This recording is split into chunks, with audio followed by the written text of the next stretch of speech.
Hi, my name is Waleed Mahdi. I am an associate professor at the University of Oklahoma.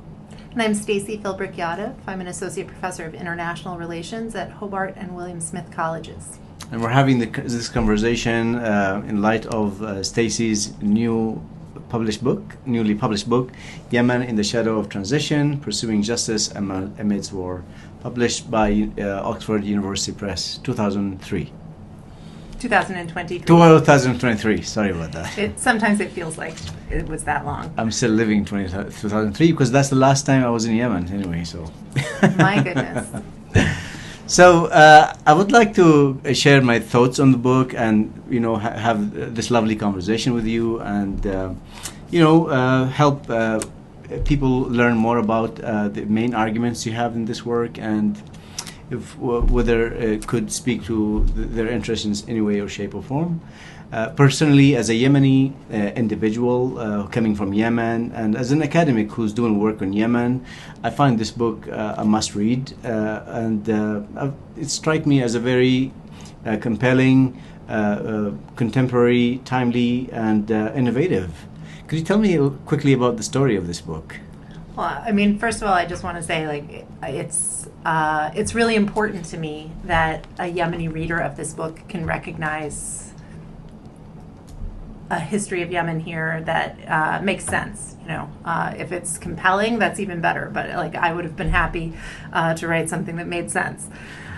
This is a book that was a long time coming for me. I've been working in Yemen since 2004 when I was a PhD student and I was working on my dissertation and what became my first book, which was really focused on political parties in Yemen and particularly the relationship between leftist and Islamist parties.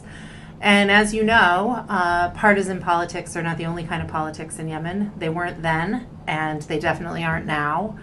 And I feel like this book has continued to follow the trajectory through which people have been pursuing kinds of what I call justice projects or doing justice work. First through political parties, also through popular protest activity in the Arab Spring, the uprising in Yemen. We talked a little bit about that earlier. And then now in the context of the war. And so I think the book draws on all of my research over many years with Yemenis in Yemen and outside of Yemen, but then also most recently collaborative work with Yemenis, transnational collaborations, right? It's not been possible for me to go. It's not been possible for some of my collaborators to leave, and we've used new digital technologies to be able to work together and to learn more. And I think the book hopefully reflects that. Yeah, so what the book does, it does so many things at the same time. On the one hand, it does offer a very interesting, coherent and legible, certainly, history of Yemen since 1990.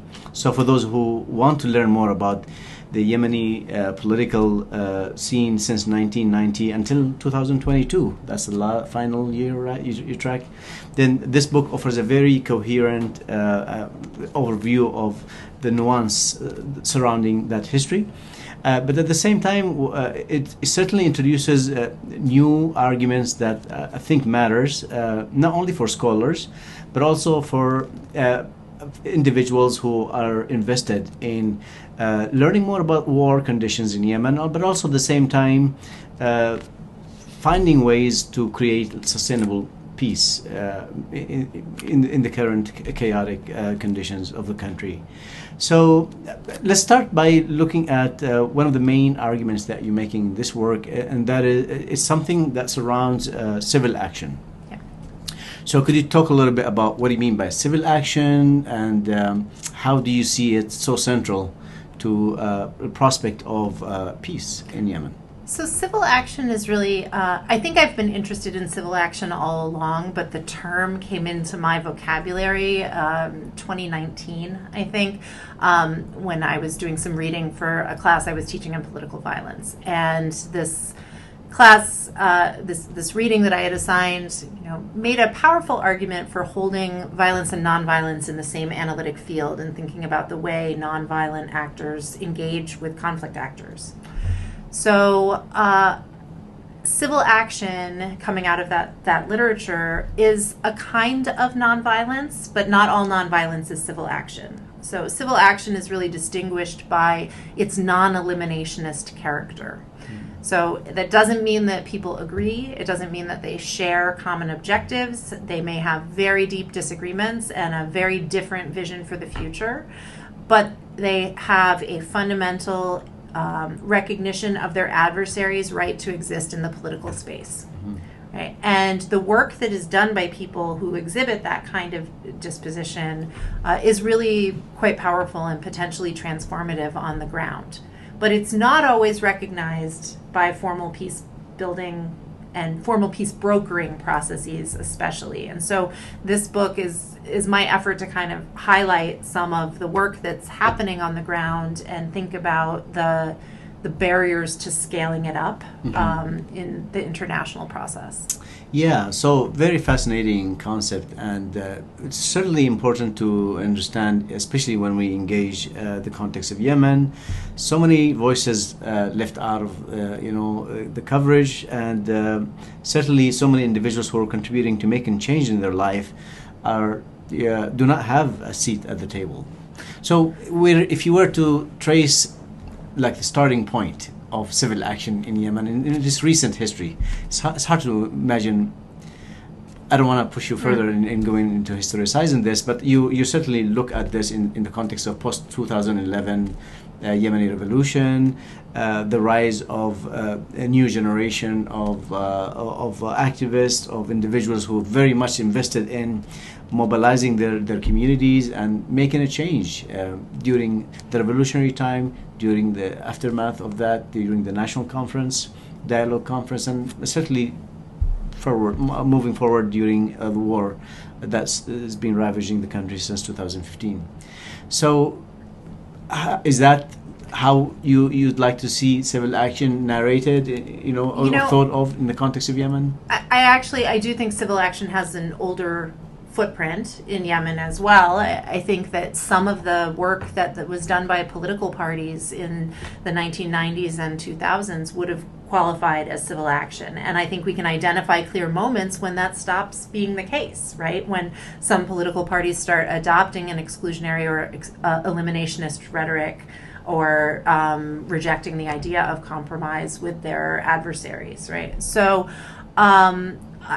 I think civil action, and that's just talking about the partisan sector, but of course, while the political parties were doing their thing, people were also organizing all kinds of movements on the ground before the uprising as well. So I don't date it to the uprising, but I do think that the aftermath and the transitional period offered some new opportunities for civil actors, and it offered some official recognition of new categories of people, and those forms of recognition haven't gone away. So groups that were identified as sort of deserving of recognition by this international framework, and the international framework was flawed, and I write about that in the book a lot, but one thing it did was name and recognize categories of actors who had been pretty systematically underrepresented or excluded.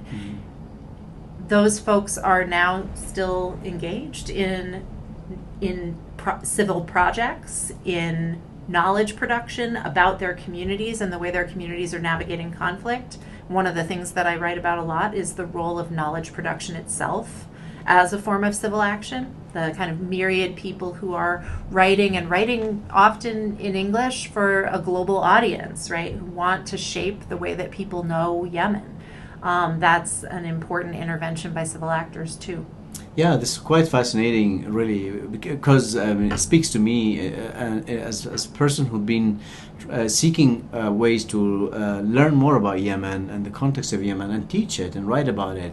But sometimes much of what I see is very somehow shallow in a way, relegated to a distant reading of Yemen that is not certainly it doesn't draw from local experiences or local understandings of the country and and what's going through in a way. I personally am interested in visual art, for example, and visual artists have been going through a lot in terms of producing their own sensibilities, reflecting their own experiences, communicating their own voices, yet at the same time constantly facing the hurdle of either being forced to produce a certain kind of art that respond to certain demands from international organizations that seek to fund projects on with certain conditions, or seeking to render their works legible, in markets, in international space in which Yemen is in the shadows, I guess, of the globe in a way. So how do you make sense of this relationship between what you're tracing in this book is very interesting production, and it's knowledge production, cultural production, civil society engagement in some way. How do you see that in relation to how the international community, if you like that term, have engaged it? I think it's really hard because on the one hand, that pressure to render the projects legible is really overwhelming, right? There is a set of material benefits that go with producing work that addresses donor concerns or that addresses the parameters that are put forth by international organizations, and it's hard to operate outside of that. And I think a lot of organizations struggle in material terms, and activists struggle to be able to advance their objectives if they don't speak to those priorities. But I do see some spaces of innovation and some Yemeni-led initiatives that are kind of walking a narrow line of trying to broaden donor horizons and understanding of the conflict, and to actually use their knowledge production and cultural production to expand understanding of Yemen. I think in particular, just to name check one of them, right, the Yemen Policy Center's Kaleidoscope Project. You can learn about the war in Yemen from engaging those materials, but you also can learn about Yemeni society not only through the lens of war and conflict. And I think that's important too, right? In terms of the things that people want to hold on to, that want to be able to retain for a post-conflict future. So that's a Yemeni initiative. And I think with a self-conscious awareness that its products are being read by an international audience. So you'd imagine that. So you're saying basically that much of what is being produced, sometimes with support from international donors, is effectively immediately contributing to helping society at the local level, but sometimes also reaches beyond that and renders itself somehow legible to international, spaces beyond these donors' expectations of reports. Yeah, I mean, I think that some organizations are managing to do more than write reports, and I'm not actually critical of writing reports. I actually think Yemenis writing reports about how the war is shaping conditions in Yemen is a net gain, right? True. However, I think there are projects that reach beyond reports to facilitating forms of transpositional dialogue, between really differently situated actors, like making spaces, often digitally mediated spaces, available for people to talk about what they want the future of Yemen to look like. And that's not waiting for the international community to convene a national dialogue conference, which, has its place, certainly. But I think one of the prevailing themes that we've talked about earlier today was that, that Yemenis are not waiting for the international community to arrive at the right process. They're actually trying to do some of that work right now. And the international community would be well served, I think, to take those lessons on board from Yemenis themselves and think about ways to scale them up and connect them to a larger peacebuilding process. Yes, and so basically the book, in a way, draws attention to these nuances, right? To the importance of recognizing these individual localized initiatives, and hopefully aspires to scale them up in a way, to make them connect at the national level, and possibly even create some sort of vibrancy to enforce some sort of presence in negotiated tables, probably? I mean, I hope for so. peace? I think when we think about the peace tracks and track 1, 2, and 3, a lot of the projects that I'm describing in the book are not even on track 3. And the primary reason for that is that they don't always reflect the war as it is framed by the United Nations as a war between the Houthi insurgency and the internationally recognized government of Yemen. There's a lot more going on in the conflict, more than one war concurrently, and there's been some good writing on that subject by a number of insightful people. And I certainly also try to sketch out a version of that in the book. If the authorizing framework at the UN level doesn't reflect that divided, fragmented experience on the ground, then it's going to have, people will struggle to understand or recognize as peace building some of the work that's happening in those fragmented spaces, right? Because they're not talking about Houthis versus the government.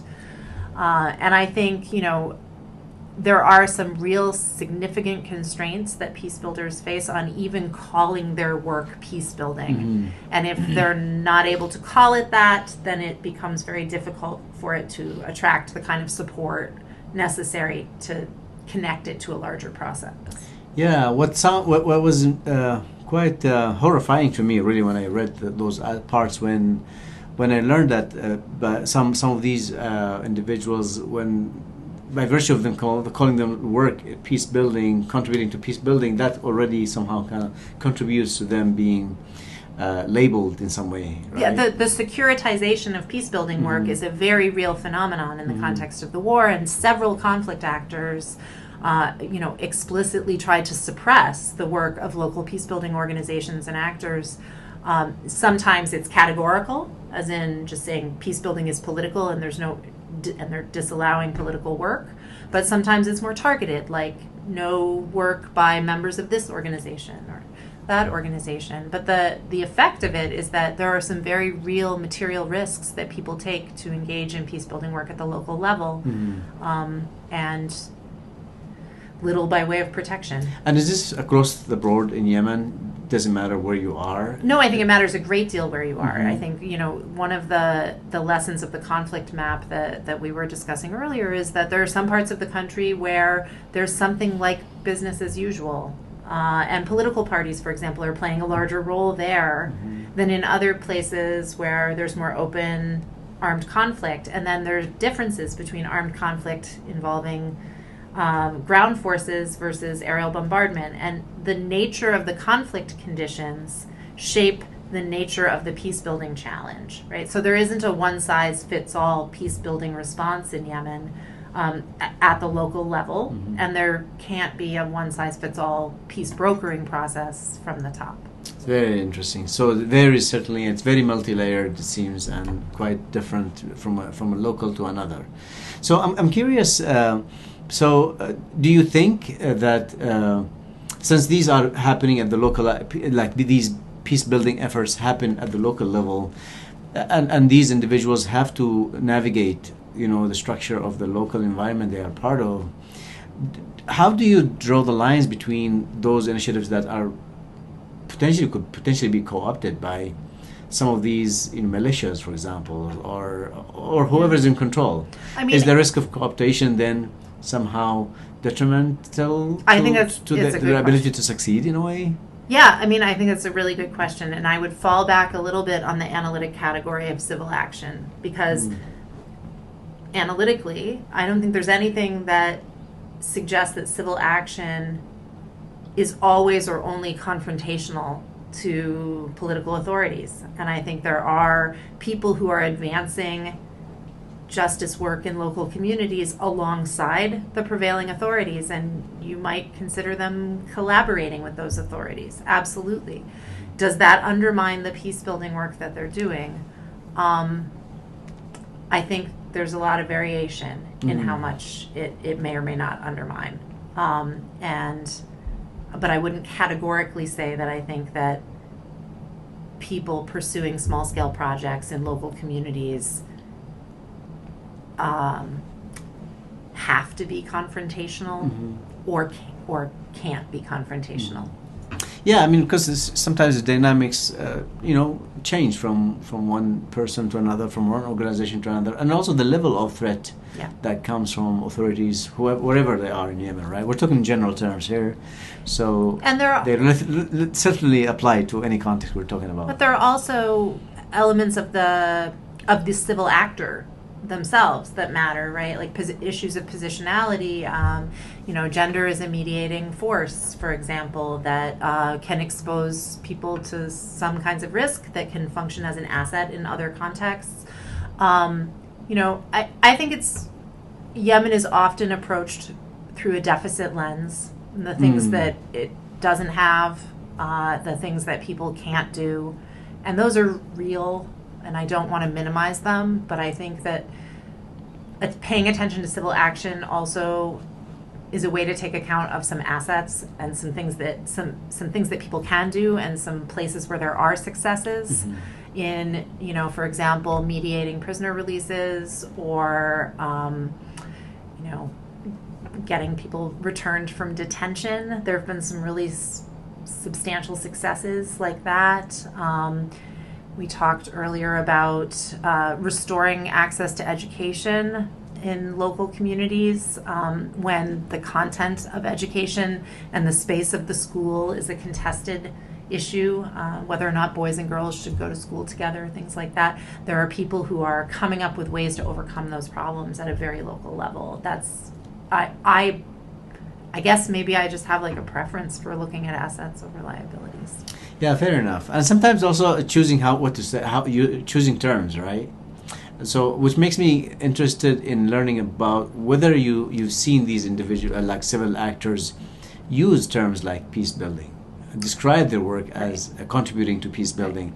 Have you observed in your various projects this act of conscious labeling? Absolutely, in some contexts, but I have to say that our discussion about securitization is relevant, right? Because there are many people who were clearly doing peace building and not free to describe it that way, but other people who, yes, self-consciously did own it, and also people who are expressing frustration with the humanitarianization of peace building and being pushed away from conflict mediation and towards provision of humanitarian aid. So, in one of the projects that I worked on, we got some really negative feedback from people who felt that they had some organizational capacity in conflict mediation, but were being pushed to sort of repurpose that towards humanitarian service provision, and they were very frustrated by that, feeling that was not a full utilization of their skills in mediation. Obviously the humanitarian crisis is dire, and I can understand why there would be that pressure to try and repurpose that organizational capacity, but really heard rather poignantly from people that was also a loss for the project of peace building.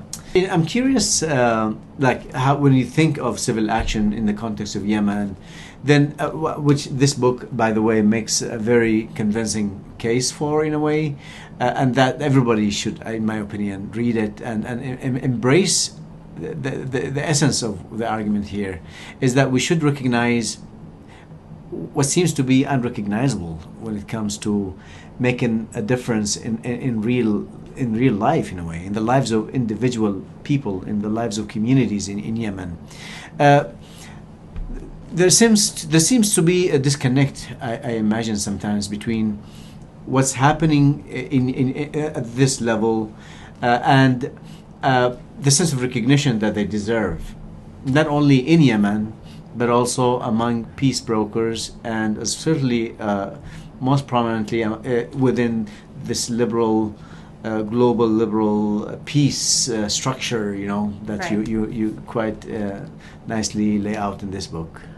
So I think that's true, right? I think there is a need for greater recognition, but I think one of if we had people from major international donor organizations here in the conversation, I am sure that they would point to the inclusion of women through Track 2 and the inclusion of youth in some of the designated youth track initiatives. And those exist, right? But I think one thing that I heard and have observed is there are people for whom voice is not actually what they're angling for, right? Like voice and inclusion, and this might be true of some of those track 2 actors. I don't want to speak for them. It might be. It definitely came up in conversations with track 3 and people whose projects are not even recognized as track 3, that they aren't necessarily just interested in being asked what their opinion is, right? That's the kind of voice model of inclusion. But looking for an actual stake in decision making. And for many people working in CSOs, that agentive decision-making piece actually happens already at the local level. It's at the international level that it's not translating upward.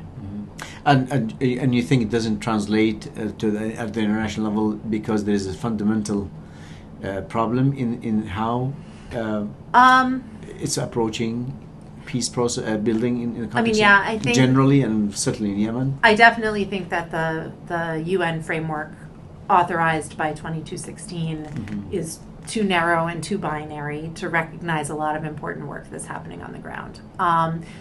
But even then, I'm not sure how much to expect from international peace brokering. I'm struggling to find examples, looking cross-nationally, examples where meaningful decision-making is turned over to non-conflict actors, to civil actors. At least in the Middle East, I have not seen great examples of this, and I can think of a few examples in other regions, but I am both hopeful and pessimistic at the end of writing this book. I am hopeful that Yemeni civil actors will continue to be able to do the work that they're doing on the ground. And I am somewhat pessimistic about the international community's ability or willingness to help scale that up. Fair enough, and sometimes, at least this book, what it does, I think it certainly serves as an enlightening, as a way to enlighten people who seek to understand the situation and hopefully try to find ways to support Yemen outside the traditional structures that we're aware of in general. So who then this book is for? Okay. I think my primary hope is for it to be read by people who work in international organizations, in the broader kind of liberal peace-building framework, particularly people who interact with Yemeni civil actors. And I have some guarded optimism that some of those folks will read it. Have had some conversations already with some people who have. And to the extent that it's written for Yemenis, it's not to edify or to teach Yemenis anything, because certainly I couldn't do that, but I hope it is to honor the work that people are doing in local communities. And certainly Yemeni civil actors are doing a great job. It's so impressive and courageous, really, to follow the work. And you've engaged with them, it looks like, through your research, your conversations, interactions, and it's quite amazing to see much of that energy still there. And I personally think that that's nowhere to go. I think that will always be there. It just needs some sort of life support, if you like, right? But Yemenis are resilient. They've always been, and they will always be. That's what I know. Hear, hear. All right. Thank you all. Thank you. Make sure you check this work. Very amazing work by Stacey Yadav, and appreciate your time, and have a great day. Thank you. Bye-bye. Thanks.